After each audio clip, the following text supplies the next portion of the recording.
Amém. Abra sua Bíblia aí, em Mateus capítulo 17. Gostaria que você observasse o texto da Palavra de Deus, que está em Mateus 17.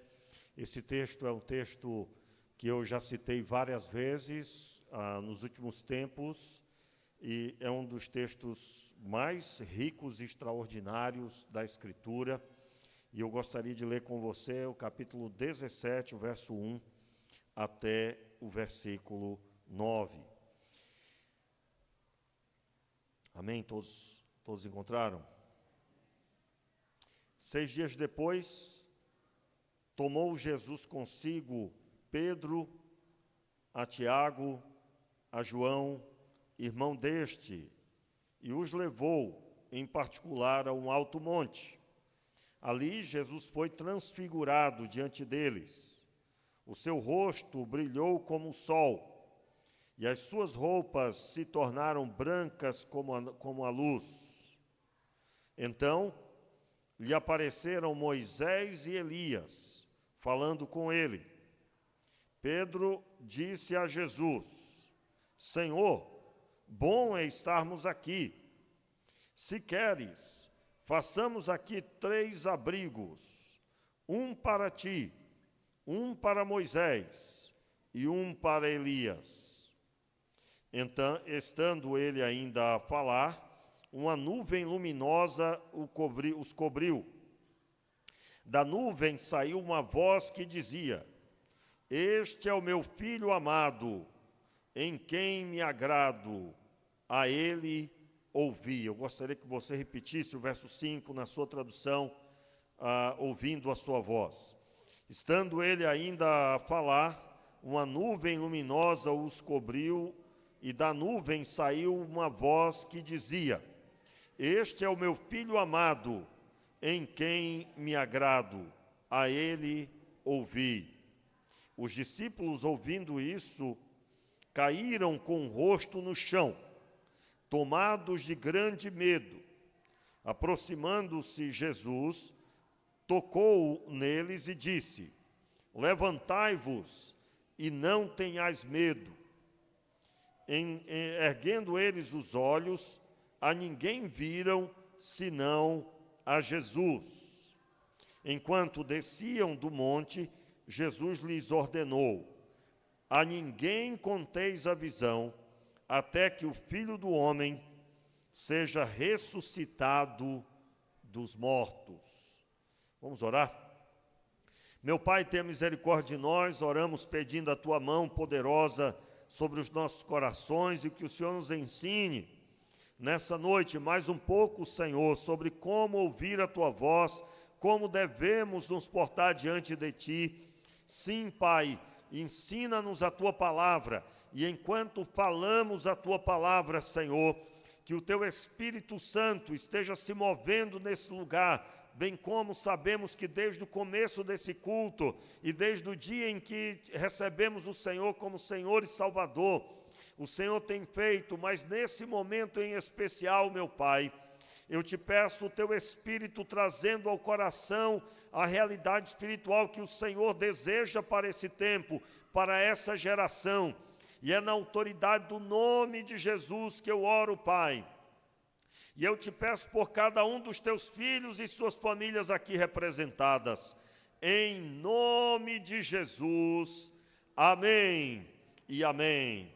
Muito bem, o texto que lemos trata do momento em que Jesus é transfigurado. Recentemente, em uma série de mensagens que eu pregava, eu citei esse texto, li esse texto, falando que aqui foi o momento em que a condição espiritual de Jesus foi revelada. O espiritual de Jesus, aquilo que os espíritos malignos viam quando contemplavam Jesus, foi revelado aos discípulos. Você deve se recordar, por exemplo, um texto clássico, que é o que tem mais detalhes sobre o fato, que é o texto de Marcos capítulo 5, quando cita o endemoniado gadareno. O espírito maligno, aliás, a legião que estava naquele homem, a legião era tão violenta que as pessoas tentavam subjugá-lo com correntes, e eles as quebravam. O texto dá entendimento que eram quebradas como quem quebra qualquer coisa, como quem destrói uma coisa muito simples. Ele não só fazia isso, mas também feria-se com pedras e buscava ali aterrorizar aquele lugar, porque ele andava por toda a região aterrorizando, pois ele gritava, ele andava nu e morava no sepulcro. Uma visão extremamente perturbadora. E então, as pessoas certamente naquele lugar tinham medo de passar ali, mas quando Jesus ia passando, Jesus ia somente passando, o texto diz que esse homem endemoniado, que estava com uma legião de demônios, ele mesmo declara isso quando Jesus pergunta qual o nome dele, e ele responde, legião, porque somos muitos. Ele não só reconhece a Jesus como Senhor, mas ele corre e adora. O termo adorar significa se prostrar com o rosto no chão. Os espíritos malignos viam o espiritual. Na data dessa série, você talvez deve se recordar, nós lemos o contrário, quando os espíritos malignos veem as vestes de quem não tem o Senhor.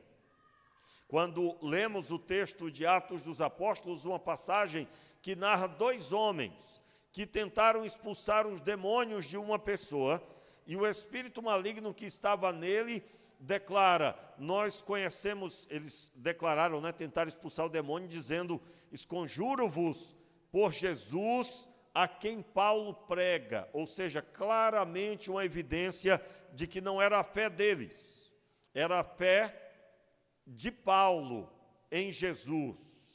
Então, os espíritos malignos disseram, nós sabemos quem é Paulo e conhecemos quem é Jesus, mas vós, quem sois? Então, eles pulam em cima dos homens, batem neles ao ponto de tirar sangue deles, tiram as suas roupas e eles fogem nus. Eles não respeitaram, pelo contrário, expuseram a realidade espiritual deles. Você sabe que a linguagem nudez é a linguagem para a condição de pecado do povo de Israel no Antigo Testamento. Esse termo faz alusão ao Adão e Eva, que após o pecado perceberam que estavam nus. E então, no decorrer da Escritura, você vai encontrar exatamente isso.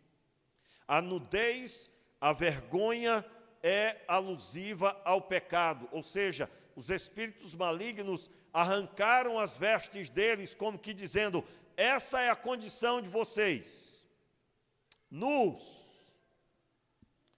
Então, nós, na data que eu pregava sobre isso, nós abordamos isso numa quarta-feira, me recordo bem, pois nós falávamos sobre a necessidade de termos vestes brancas.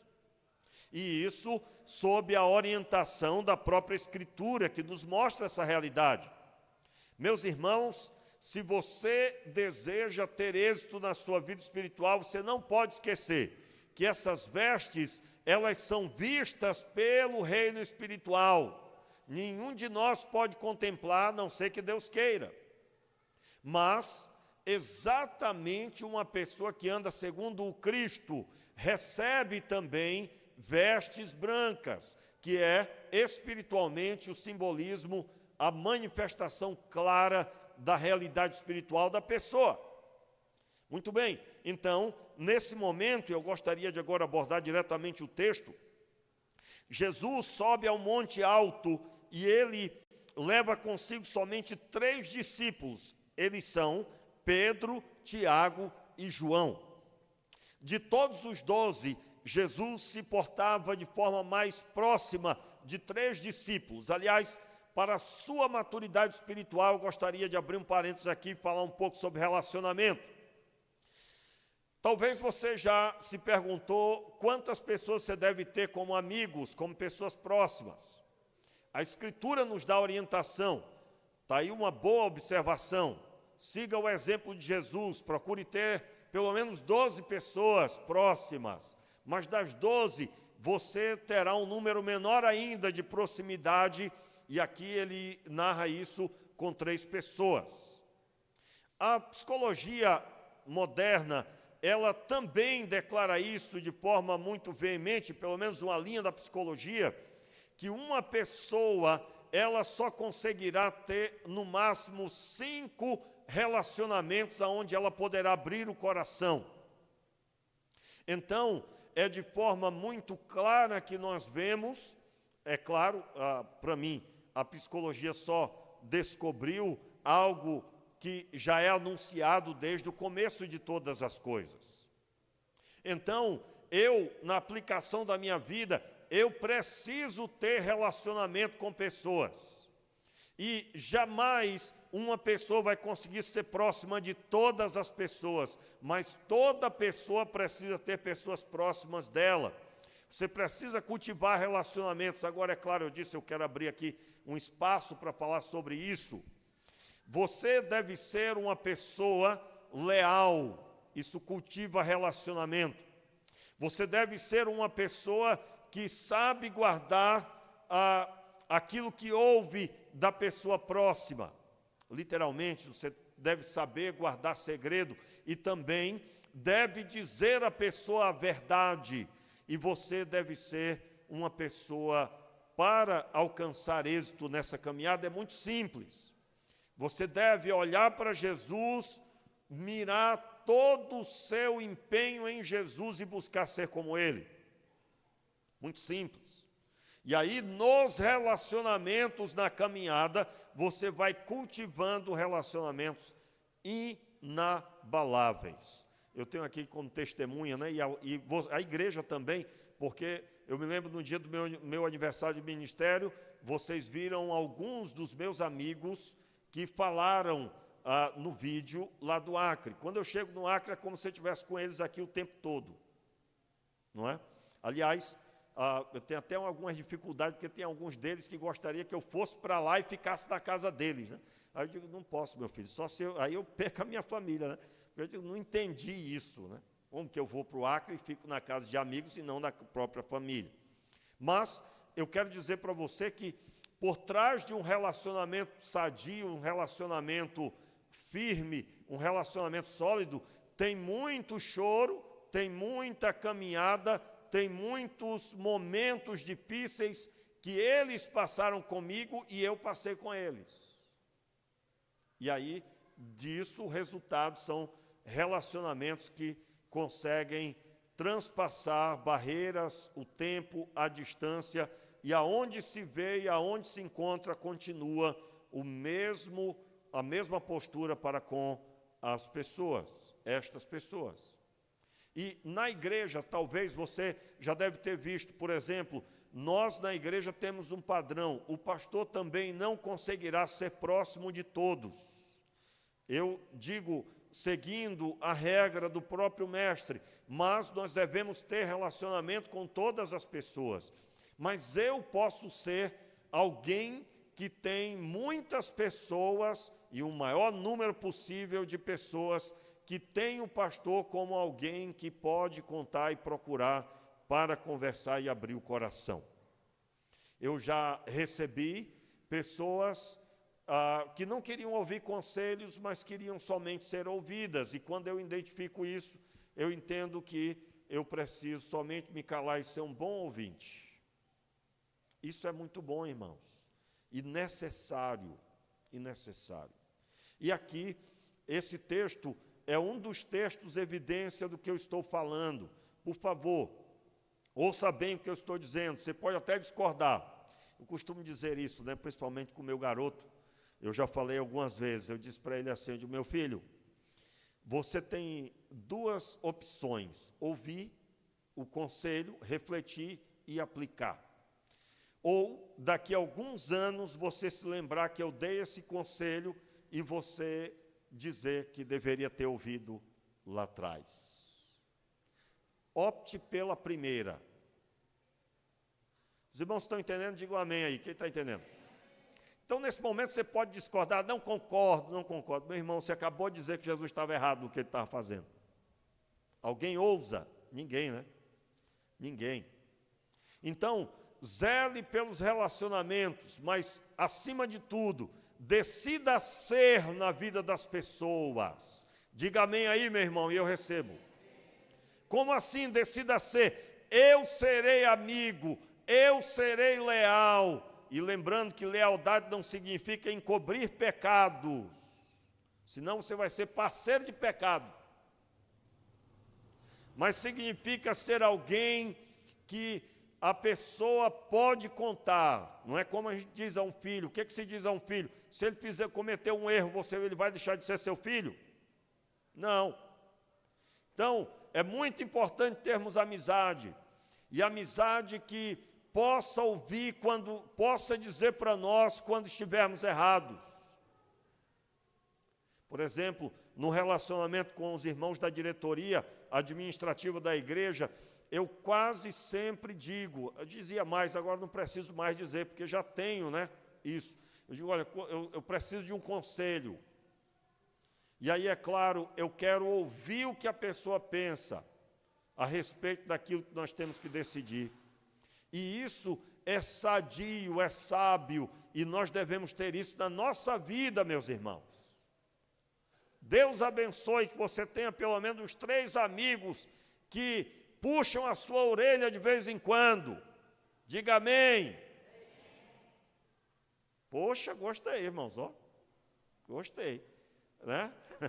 Por quê? Porque amigo de verdade é aquele que diz para nós se nós estivermos caminhando para o abismo. Amigo de verdade fala mesmo. E pede perdão se estiver errado depois. Não é? Então, o relacionamento de Jesus com os 12 era assim. Ele tinha proximidade dos 12, mas tinha mais proximidade com 3 para ver o que ele estava fazendo. Muito bem, fecha aqui o espaço, agora retornando para o texto. O texto diz que vieram para falar com Jesus Moisés e Elias. Verso 3, então lhe apareceram Moisés e Elias falando com ele. Falando com quem? Falando com Jesus. Eu gostaria que você abrisse a sua Bíblia aí, no texto de Lucas, no capítulo 9, por gentileza.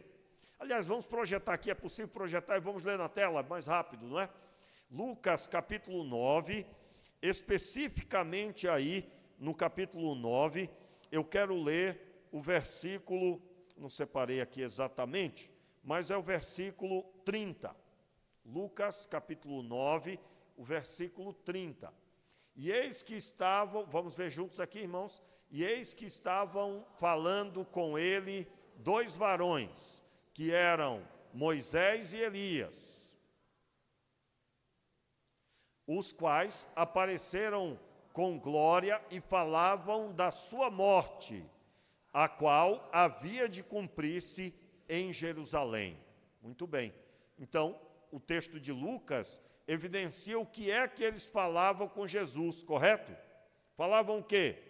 A respeito da sua morte. E o verso 31, mais uma vez, vamos observar.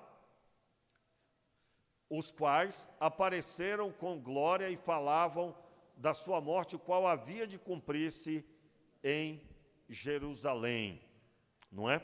Então, o texto, ele vai claramente dizer que Jesus, ao que dá a entender o texto, Jesus não sabia de tantos detalhes, e eles vieram para falar.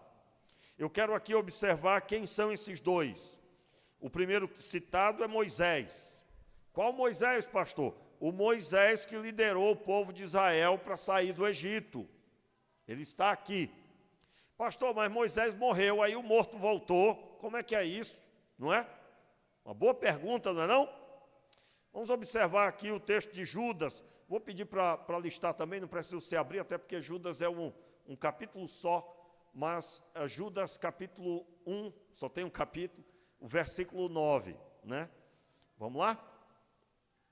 Veja bem, o texto diz assim: mas o arcanjo Miguel, quando contendia com o diabo e disputava a respeito do corpo de Moisés, não ousou pronunciar juízo de maldição contra ele, mas disse: o Senhor te repreenda.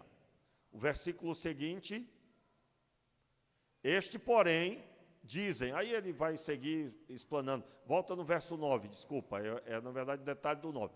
Mas o arcanjo Miguel, quando contendia com o diabo e disputava a respeito do corpo de Moisés. Esse trecho, pode deixar aí um instante, esse trecho é uma porção de um livro apócrifo, é claro, a respeito da morte de Jesus, a morte de Moisés, mas ele é citado no texto de Judas como um acontecimento que nós temos a veracidade dele, porque está no texto bíblico, que é no dia em que Moisés ia ser recolhido pelo Senhor, ele ia morrer, todo mundo se recorda, chegou o momento do povo de Israel entrar na terra de Canaã, e o Senhor disse, olha, Moisés não entrará, ele só vai contemplar, e ele, de um determinado monte, ele ficou lá de cima desse monte, e ele contemplou Canaã, e Deus ali ia recolhê-lo, o Senhor ia recolhê-lo.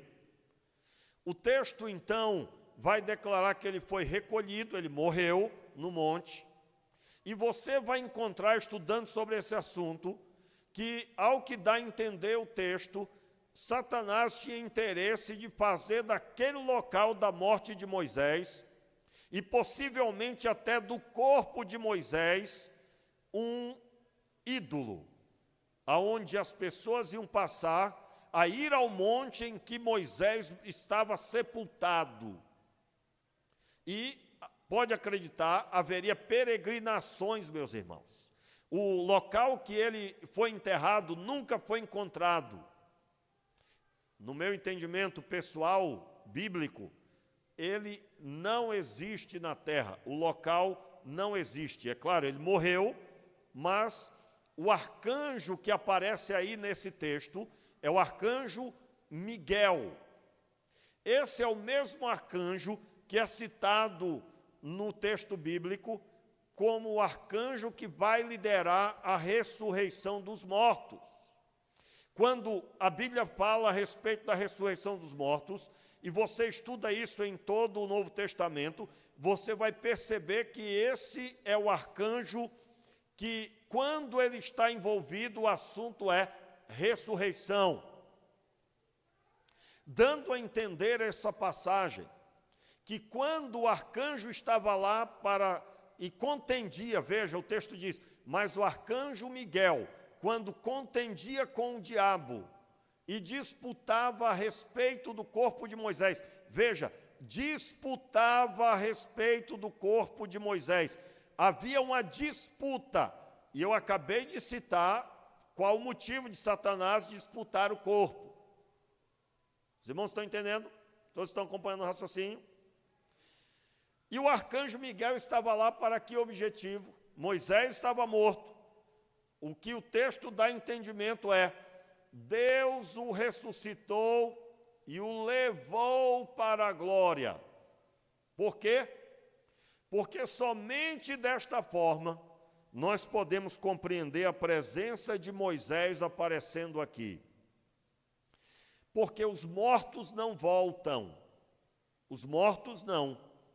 Toda a Escritura reprova a invocação de mortos, reprova a aparição de mortos como sendo algo que podemos crer. Na verdade, quando a pessoa morre, não tem mais ligação com nada debaixo do céu. Você pode acreditar plenamente que a doutrina sã bíblica reprova a condição de falar com os mortos ou ouvir qualquer coisa de alguém que tenha morrido. Isso na linguagem que conta. Aliás, aqueles que invocam os mortos, os também chamados necromantes, no Antigo Testamento, eles foram proibidos de morar no meio do povo e era sob pena até mesmo de serem encontrados e serem apedrejados. O texto de Eclesiastes, o texto de Provérbios também vai citar coisas relacionadas, mas muito mais Eclesiastes cita a respeito disso. E em toda a Escritura você encontrará texto, o mais famoso deles é o texto de Hebreus que diz que aos homens está ordenado morrer uma só vez, seguindo-se depois o juízo, ou seja, não tem mais ligação com o que se faz debaixo do céu, como diz o texto de Eclesiastes. Mas aqui, conforme eu disse, o arcanjo Miguel certamente ele estava ali sob a ordem do Pai. Nós não podemos afirmar isso com toda a veemência, por isso que eu uso o termo, o texto dá a entender. E quando nós falamos dá a entender, pelo menos é uma regra teológica que nós utilizamos para declarar algo que a Bíblia nos dá o entendimento. Aliás, todas as vezes que eu cito isso, normalmente é algo que não compreende o principal da doutrina para a nossa fé. Quando você vai estudar sobre oração, você vai encontrar farto material, que eu vou declarar sempre, eu creio.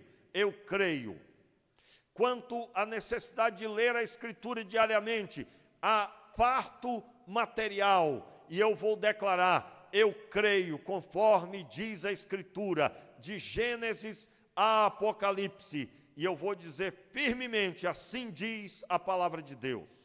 E quando eu uso o termo, a Bíblia dá a entender, normalmente é um assunto que não é base da fé para as nossas vidas. O que vai mudar se Moisés foi ressuscitado ou não? E aí eu estou utilizando o dar a entender para explicar, é claro, que certamente Moisés foi ressuscitado e aqui ele está sob a ordem do Pai, a ordem de Deus, falando com Jesus a respeito. Elias dispensa explicação porque ele não conheceu a morte. Ele foi levado vivo para o céu. E todos nós conhecemos a passagem, estava ele junto do seu servo Eliseu, e ele foi levado num redemoinho, né? Até tem nas gincanas sempre houve essa pegadinha, né? Elias foi levado na carruagem de fogo, sim ou não? Aí todo mundo, sim. Não, não foi, irmãos. A carruagem dividiu os dois. A carruagem separou os dois, como que um carro ia atropelar. E então Eliseu solta Elias, e Elias é levado para o céu num redemoinho. E ele aparece aqui. Você vai encontrar citação que aqui, na verdade, a presença dos dois era a lei e os profetas, respaldando e sendo os comissionados com a missão de falar com Jesus sobre as coisas que iam acontecer. Jesus estava sendo informado sobre aquilo que ia de ser, haveria de acontecer em Jerusalém, o qual, inclusive, já lemos no texto de Lucas. Muito obrigado pela exposição do texto. E então, o texto, voltando agora para o texto de Mateus 17, por gentileza, abra a sua Bíblia. Nós encontramos, então, Moisés e Elias falando com Jesus, e nesse momento, Pedro disse a Jesus, Senhor, verso 4, acompanhe, Senhor, bom é estarmos aqui. Se queres, façamos aqui 3 abrigos, um para ti, um para Moisés e um para Elias. 3 abrigos. O que Pedro está revelando aqui, irmãos? Pedro estava tão feliz com aquela experiência que ele não queria sair dali. E ele disse, olha, aqui é o lugar para a gente morar, aqui é o lugar para a gente ficar. Depois, verso 5, estando ele ainda a falar, uma nuvem luminosa os cobriu, e da nuvem saiu uma voz que dizia, este é o meu filho amado, em quem me agrado. E aí a voz, que é claro, é a voz de Deus, a ele ouvi. Ouçam Jesus. Na tradução ARC, está escrito, escutai-o. O Senhor profere a passagem, a palavra. Escutem o meu filho. Este é o meu filho amado em quem me comprazo, em quem me alegro. Aqui, meus irmãos, o texto, ele nos enche de entendimento do seguinte. Pedro ficou maravilhado com a presença da glória. A presença de Deus desceu naquele lugar. A voz luminosa saiu de uma nuvem, aliás, a nuvem luminosa, e dela saiu a voz. Eles tiveram a experiência de ter ali a presença da manifestação de Deus, que manifestou a realidade espiritual de Jesus. Como é que era a realidade espiritual de Jesus? O verso 2, retorne. Ali, Jesus foi transfigurado diante deles. O seu rosto brilhou como o sol. As suas roupas se tornaram brancas como a luz. Veja, o texto da palavra então diz que eles veem o espiritual de Jesus. Você vai encontrar depois do texto de Apocalipse, quando João vê, o apóstolo João vê o Senhor. E é claro, Jesus está manifestado ali em forma simbólica, que cada simbolismo dizia respeito ao seu poder, seu reinado, a sua autoridade sobre todas as coisas. Meus irmãos, a passagem bíblica nos mostra que há uma experiência que nos tira do natural. E essa experiência foi vivida por Pedro, Tiago e João. Jesus declara no final, no verso 9, ele diz: a ninguém conteis a visão, até que o Filho do Homem seja ressuscitado dos mortos. Aqui eu já quero chamar você para a compreensão do fim. Qual o objetivo de Deus de dar a eles essa experiência? Provavelmente aqui, somente os três e não os 12, porque sendo os três seria mais fácil conter a informação, mas haveria um número satisfatório, mais de um, com a informação de quem era Jesus, e que esse Jesus que está no nosso meio, ele foi respaldado pelo Pai. Quero lembrar, meus irmãos, que aqui nós não temos os discípulos com os 4 evangelhos na mão, e o Espírito Santo já com pleno vigor da sua obra. Como assim, com pleno vigor da sua obra? O Espírito Santo, eu quero recordar isso observando o texto do Evangelho de João, abra rapidamente. Aliás, João capítulo 14, por gentileza. João 14, você vai encontrar a passagem que diz assim, versículo 17, vamos ler do verso 15 até o 17, é possível? Versículo 15, vamos ver na tela aqui, irmãos, fica mais fácil para os irmãos. Se me amardes, guardareis os meus mandamentos. E eu rogarei ao Pai, e Ele vos dará outro Consolador, para que fique convosco para sempre. O Espírito da verdade, repita, o Espírito da verdade, que o mundo não pode receber, porque não o vê, nem o conhece, mas vós o conheceis, porque habita convosco e estará em vós. Nesse momento aqui o texto declara o quê? O Espírito Santo estava com eles, mas estaria neles. Quando que isso aconteceu? Depois que Jesus ressuscitou, lá no Evangelho de João ainda, vamos observar aí, é o capítulo 20, João capítulo 20,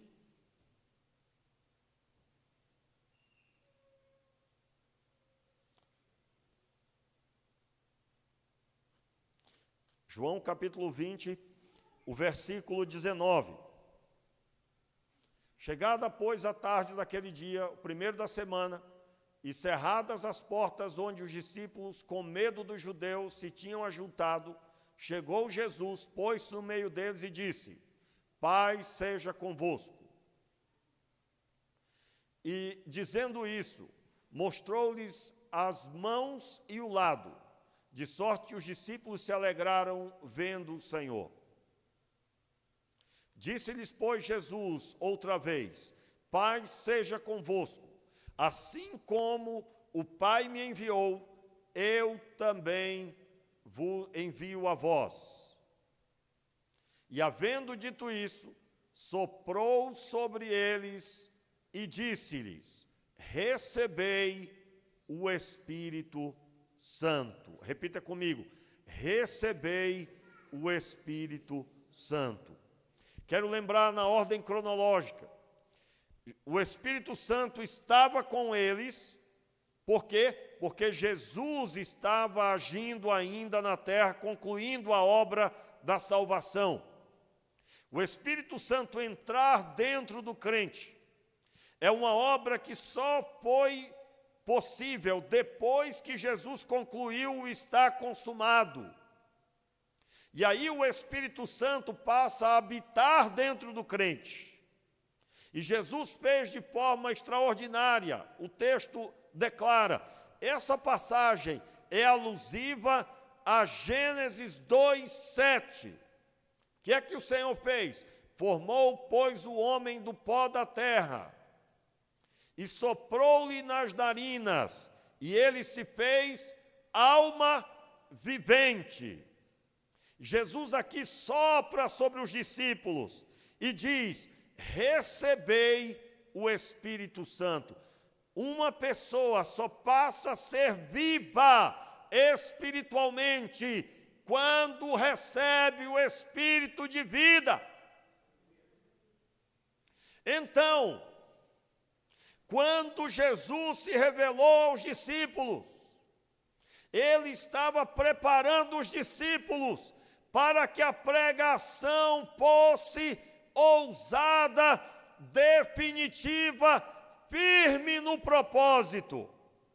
Nós vos pregamos o Senhor.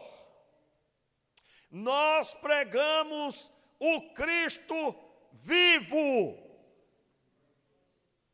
Como que a fé vem hoje ao nosso coração? Meus irmãos, eu nunca esqueço da série de mensagens que eu preguei aqui sobre o melhor tempo é este, o tempo da igreja. Porque Abraão não tinha o texto de Gênesis para ler, não tinha Êxodo, Números, Deuteronômio, não tinha as histórias que revelavam os corações e principalmente o coração do Pai. E ele creu, e isso lhe foi imputado por justiça. Sim, meus irmãos, João não tinha os 4 evangelhos com ele, aliás, ele escreveu um, e é o mais antigo, o último evangelho escrito foi o de João.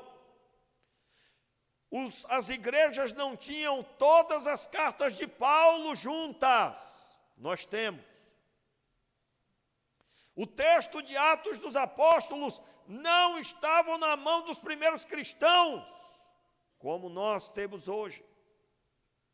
O texto de Apocalipse, que foi dado a João na ilha de Pátimos, não chegou no outro dia na mão da igreja. Na verdade, foi enviada para as 7 igrejas. Nenhuma delas existe mais, todas elas não ouviram a voz e foram encerradas. Conforme o próprio texto declara, se elas não ouvissem, seria removido o cântaro delas.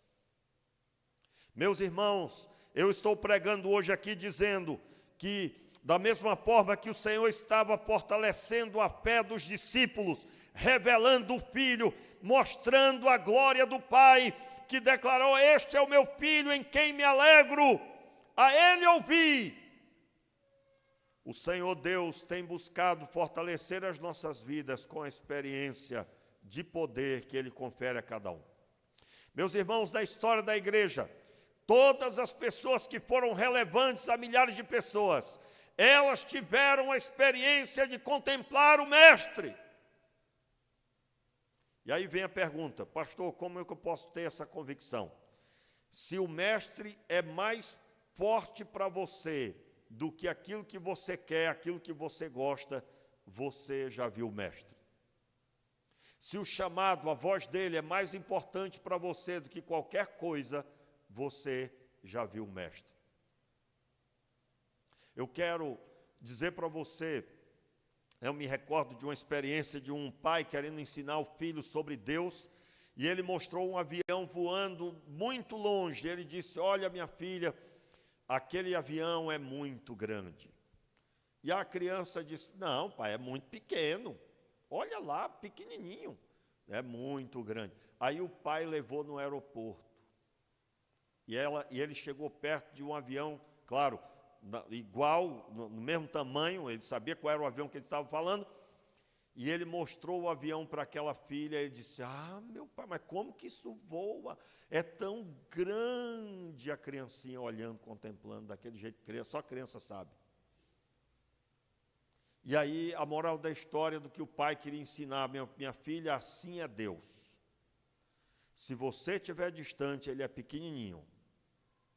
Mas se você se aproximar dele, você vai ver o seu poder, a sua grandiosidade. Esse avião aí voa com esse peso todo. Assim é o Senhor. Só que essa experiência, meus irmãos, não é uma realidade espiritual da igreja do nosso tempo. E eu digo a você, não é a realidade. E eu não estou falando da nossa igreja local somente, mas de toda a igreja espalhada. Nós temos uma dificuldade enorme de compreender que Deus não quer que creiamos nele para nos dar as coisas, mas para que sejamos seus filhos. Ser filho é diferente de ter as coisas do filho. Você pode cometer o erro, e há enormemente esse erro nesse tempo. As pessoas querem ter as coisas, elas querem até ser alguém diante dos homens. Mas é tão simples o que o nosso Deus deseja. Ele quer que sejamos seus filhos e que o conheçamos. E isso faz toda a diferença. Meus irmãos, todas as vezes que eu tive dificuldades da minha fé, dificuldades da minha caminhada, foi uma âncora na minha vida para me segurar firme no Senhor, conhecer a Deus. E eu estou falando de você ver Deus de perto. E é claro, eu estou falando de forma figurada, porque só vamos conhecê-lo quando estivermos na glória, e aí nós vamos ver ele face a face. Mas eu estou falando daquela experiência que eu olhei e digo: Deus está aqui comigo. Eu vi algo extraordinário da parte do Pai. Eu estou falando da experiência de intimidade, aonde Deus muda a sua história, aonde Ele revela a você o seu poder. Um crente que não tem essa experiência é um crente que terá uma pregação fraca, que qualquer coisa o tira do propósito, que qualquer situação o tira. Nós estamos vendo como os jovens estão cada vez mais sem rumo. Meus irmãos, a cada dia que passa, eu estou mais convicto de que a igreja precisa se levantar como testemunha de que existe um Deus vivo e verdadeiro, mas que essa realidade tem que mudar a nossa vida primeiro. Porque se não mudar a nossa vida, eu estou falando, meus irmãos, de uma experiência como essa. Se você perguntasse para Pedro, para Tiago, para João, sobre a presença de Deus, eles teriam para contar uma experiência como essa. Se eu perguntasse para você agora sobre a presença de Deus, qual experiência pessoal com Deus você poderia contar? Eu me recordo, meus irmãos, de tantas situações tão tristes, aonde inúmeras pessoas, e aí eu estou falando até de pastores, né? Eu já vi casos de pastores, meus irmãos, de chorar.